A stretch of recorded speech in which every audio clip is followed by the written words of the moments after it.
વડોદરા મહાનગરપાલિકા દ્વારા મહારાણા પ્રતાપજીની જન્મજયંતિની ઉજવણી કરવામાં આવી। ફતેગંજ સ્થિત તેઓની પ્રતિમા છે, ત્યાં જ વડોદરા મ્યુનિસિપલ કમિશનર દિલીપ રાણા દ્વારા જ તેઓની પ્રતિમાને પુષ્પાંજલિ અર્પણ કરવામાં આવી છે। વડોદરા મહાનગરપાલિકા દ્વારા મહારાણા પ્રતાપની જન્મજયંતિની ઉજવણી કરવામાં આવી। ફતેગંજ ખાતે આવેલા શ્રી મહારાણા પ્રતાપની પ્રતિમાને મહાનગરપાલિકાના કમિશનર દિલીપ રાણા દ્વારા જ પુષ્પમાળા અર્પણ કરવામાં આવી છે।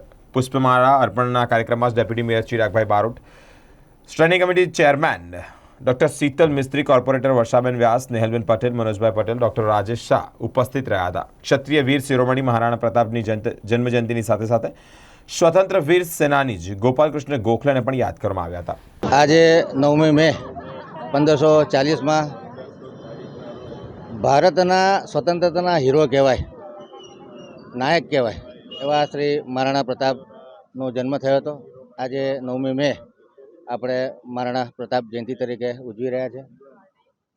કહેવાય કે અકબરની સેના જેની વિસ્તારવાદી પ્રવૃત્તિ, એની સામે એક રાજપૂત વોરિયર તરીકે જેમણે રેઝિસ્ટન્સ બતાડ્યો અને એને સરેન્ડર ના થયા અને અકબરને ઘણા બધા યુદ્ધોમાં પરાજિત કર્યો। છેલ્લે હલ્દીઘાટીના યુદ્ધમાં એ ઘાયલ થવાથી યુદ્ધમાં એમને પીછેહટ કરી હતી, પરંતુ ત્યારબાદ જ્યારે ધીરે ધીરે રણમાં ભટકી અને પોતે રાજા હોવા છતાં મહેલોનું સુખ છોડી અને રણમાં ભટકી અને ભામાશાહના મદદથી પાછી ફરી સેના ઊભી કરી અને લગભગ 36 જેટલા ઠેકાના મુગલો પાસેથી પાછા હાંસલ કર્યા।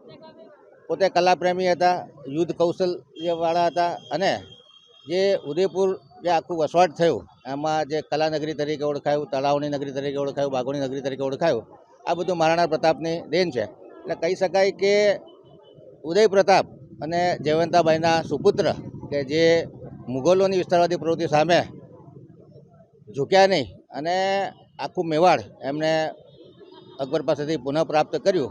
આજે એમની જન્મજયંતિ નિમિત્તે આપણે એમને યાદ કરીએ છીએ।